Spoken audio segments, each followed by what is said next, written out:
Selamat siang, perkenalkan saya Tessa Ganita Mandalika dengan NPM 1908101138 Prodi Akuntansi. Pada kesempatan ini saya akan mempresentasikan tugas mandiri Sistem Informasi Akuntansi mengenai pembahasan yang ada pada bab 4, yaitu siklus pokok Sistem Informasi Akuntansi.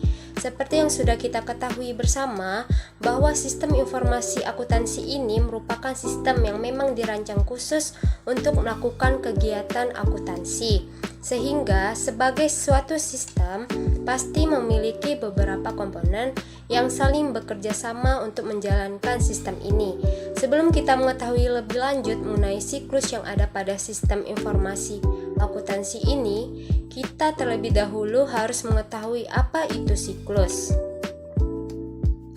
Siklus ini merupakan suatu kumpulan prosedur yang saling berkaitan dan juga berurutan, yang dimana mulai dari prosedur awal hingga prosedur yang terakhir.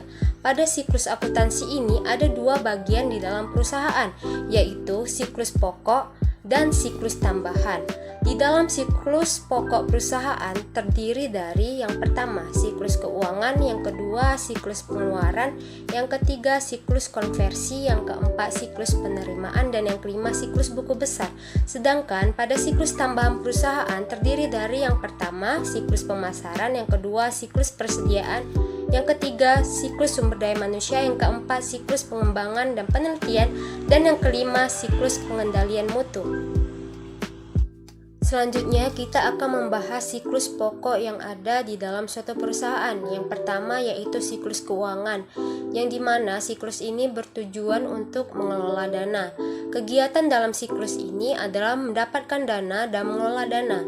Dalam mendapatkan dana dapat melakukan hal seperti menerbitkan saham, menjual aktiva perusahaan, dan juga dapat melalui mengajukan pinjaman kepada kreditur.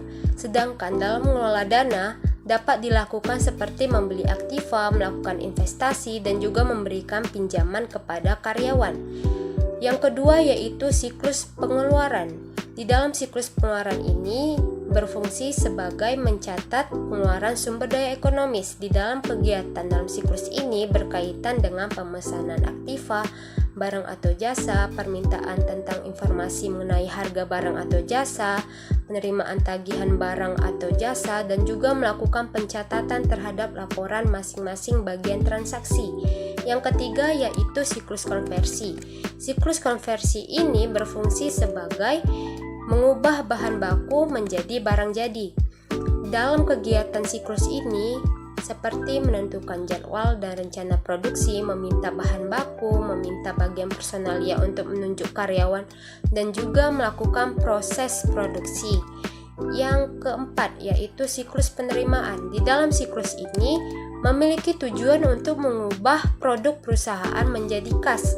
Di dalam siklus ini melakukan kegiatan menerima order dari pembeli, mengirim barang kepada pemberi, menerima tagihan, dan juga menerima pembayaran dari pembeli. Yang kelima yaitu siklus buku besar. Di dalam siklus ini memiliki fungsi untuk menyediakan catatan dan penyediaan informasi. Di dalam siklus ini memiliki kegiatan seperti penyiapan kode rekening, kode barang, penyiapan formulir, mencatat transaksi, dan juga membuat lembar kerja dan laporan yang tidak tersedia di dalam siklus lainnya. Selanjutnya kita akan membahas mengenai siklus tambahan yang ada di dalam suatu perusahaan. Yang pertama yaitu siklus pemasaran. Siklus pemasaran ini sejak diterimanya pesanan dari pembeli, pengiriman barang, pembuatan faktur atau penagihan, dan pencatatan penjualan. Yang kedua yaitu siklus persediaan. Siklus yang memiliki hubungan erat dengan siklus transaksi lainnya. Bagi perusahaan manufaktur, bahan baku termasuk dalam siklus persediaan. Yang ketiga, siklus sumber daya manusia. Ini merupakan siklus yang bertanggung jawab mengelola personalia perusahaan, seperti menyeleksi karyawan. Yang keempat, siklus pengembangan dan penelitian. Siklus ini bertugas untuk mencari cara dan metode yang lebih baik demi kemajuan dari perusahaan. Yang terakhir yaitu siklus pengendalian mutu. Di dalam siklus Pengendalian mutu ini merupakan siklus yang bertugas dalam menjaga kualitas produk yang dihasilkan oleh perusahaan. Tidak hanya sistem yang memiliki komponen, siklus juga memiliki beberapa komponen. Yang pertama yaitu prosedur. Prosedur ini merupakan langkah-langkah baku untuk menangani suatu transaksi. Yang kedua yaitu dokumen dan formulir, yang dimana dokumen dan formulir ini menjadi sarana dalam mencatat data dan informasi. Yang ketiga yaitu perangkat keras komputer, yang dimana peralatan ini berfungsi dalam mengelola data. Yang keempat, program komputer, yang dimana program komputer ini tentu untuk menjalankan komputer yang akan mengelola data. Lalu yang kelima, pengendalian dan pengawasan, yang dimana untuk menjamin berfungsinya komponen-komponen setiap siklus. Yang keenam, ada jaringan komunikasi, yang dimana jaringan komunikasi ini untuk mengirim data dari satu terminal ke terminal yang lain. Dan yang terakhir ada basis data.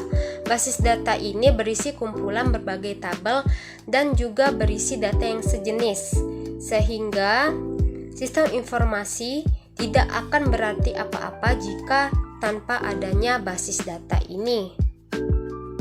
Selanjutnya yang terakhir, kita akan membahas mengenai keuntungan dan juga kelemahan dalam menggambar siklus secara manual maupun secara komputer.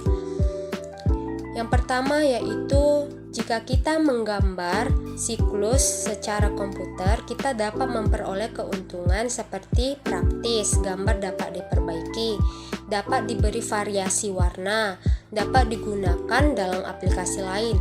Namun, komputerisasi juga memiliki kelemahan seperti memerlukan program komputer yang harus kita pelajari terlebih dahulu. Lalu, secara manual juga memiliki keuntungan seperti fleksibel dan mudah menggunakan pensil dan kertas, dapat diberi warna dengan alat tulis dan juga murah. Tetapi manual juga memiliki kelemahan seperti sulit digandakan, tidak mudah disunting, tidak dapat digunakan dalam sistem lain. Baiklah, demikianlah materi yang dapat saya sampaikan dalam presentasi ini, yaitu presentasi pembahasan materi bab 4 mengenai siklus pokok yang ada dalam sistem informasi akuntansi. Kurang dan lebihnya saya mohon maaf. Akhir kata saya ucapkan terima kasih.